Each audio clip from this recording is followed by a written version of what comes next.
les plus déférents.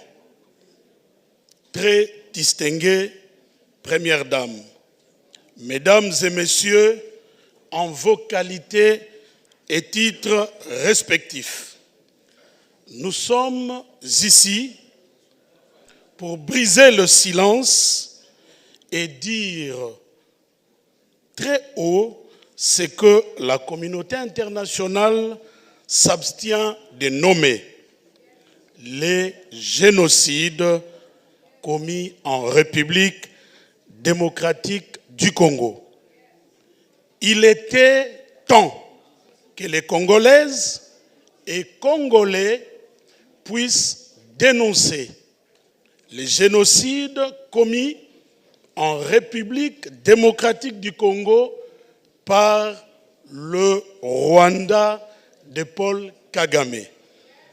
Il était temps que le monde puisse reconnaître le génocide de la tragédie du siècle qui sévit en République démocratique du Congo. Il est désolant que tous les rapports des Nations Unies, en commençant par le rapport Mapping et même le rapport, le dernier en date, c'est-à-dire le rapport de juillet 2025 sur les faits en République démocratique du Congo confirme la présence du Rwanda en République démocratique du Congo et les exactions qui y sont commises, mais que et les rapports et les résolutions s'arrêtent seulement à qualifier de crimes internationaux, c'est-à-dire le crime de guerre et le crime contre l'humanité, mais jamais le génocide. C'est le cas aussi des ONG les plus crédibles. Elles reconnaissent la présence du Rwanda en RDC, elles reconnaissent les faits, mais le mot génocide est évité. Je ne veux pas ici revenir sur la définition du génocide qui nous a été donnée par les éminents professeurs du comité scientifique.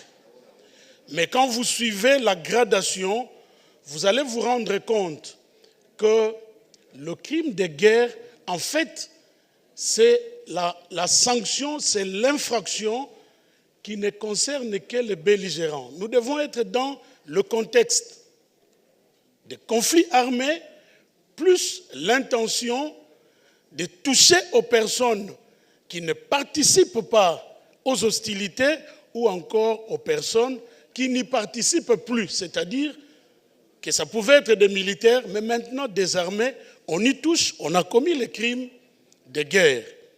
Et les crimes contre l'humanité, c'est quand on s'attaque à toute une population.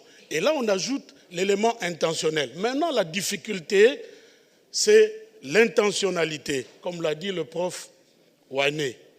C'est-à-dire que, comparativement au droit interne, le génocide c'est que l'assassinat est pour le meurtre. C'est-à-dire que dans le meurtre, on a l'intention aussi et les faits, mais dans l'assassinat, on a et les faits et l'intention qualifiée. C'est là où on nous parle du processus, de la planification. Est-ce que nous sommes en présence des processus d'extermination des populations en RDC? Oui. Demandons à la communauté internationale de noter qu'ils parlent aussi du génocide. Là, nous sommes d'accord avec eux. Mais maintenant, il faudra chercher c'est qui l'auteur du génocide. Est-ce que le gouvernement congolais a-t-il intérêt de planifier un génocide dans son propre pays? Mais non. Mais pour le cas du Rwanda, il y a des éléments, notamment les velléités expansionnistes. Il y a aussi la même mise sur les ressources naturelles de la RDC. Mais il y a aussi ça ne se limite pas là, mais ce sont des éléments dont il faut prendre compte. Il y a aussi la poursuite des réfugiés rwandais qui se sont retrouvés en République démocratique du Congo sur demande de la communauté internationale. C'est là qu'on peut déduire l'intentionnalité dans la panoplie des faits qui sont à notre présence. Que la communauté internationale sache aller là où elle doit vraiment arriver. Reconnaître les faits, c'est très bien, mais les qualifier comme il faut, c'est...